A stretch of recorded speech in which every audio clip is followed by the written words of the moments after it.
Hey guys, I wanted to take a minute to talk about why we predominantly use rate of perceived exertion when training our athletes. So there's nothing wrong with percentages. In fact, they are a great skeleton um, for giving our athletes a gauge over where they should be if they have no idea of how hard they should be training. Now, if you are using anything above a 5 rep max, it gets a little fuzzy and not as accurate.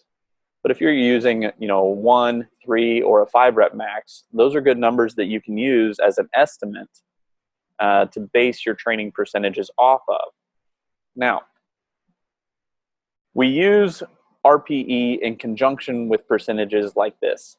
So if I go and look at an athlete's training program and they have 3 sets of 5 with 80%, I know that 80% should roughly correlate to about 5 reps. And let's say this athlete's 1 rep max estimate is 100 pounds. Okay, so they should be doing 3 sets of 5 at 80 pounds. Now, if they come in and they're just like, man, I feel great. I'm crushing it today. I slept well. I'm not stressed about anything. I feel great. Let's go. We're probably going to push those numbers a little bit. We're not going to stick to those percentages hard and fast. Now, on the flip side, if they come in and they say, man, I don't feel good. I barely slept. Everything hurts. Then let's just back it down 10 or 15%. Get the work in, but don't worry or stress too much about not hitting your numbers.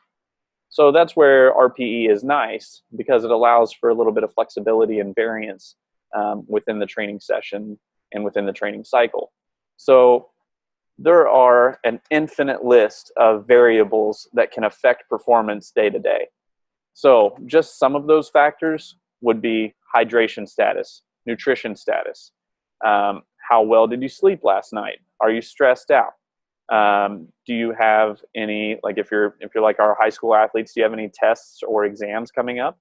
How many things can possibly affect how well or poorly you're going to perform in the gym?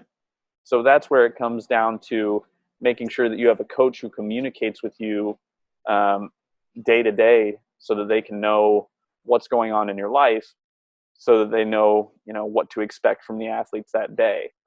So those are just some variables that can affect performance. Certainly not an all-inclusive list, but I hope that helps when athletes are looking at, because I've seen some athletes over the past week get a little frustrated because they're not hitting their expected numbers. Well, there's been a lot going on coming off winter break. They've had family in town, getting back into school, all of those things. They may not have slept well the past week or two, and they're just getting back in the swing of, the rhythm of school. So that can affect performance, but the big focus is don't let one micro training session affect your macro view, and just really understand that you have more time than you think. Don't stress out too much if you have a bad training session or two. All right, have a good day.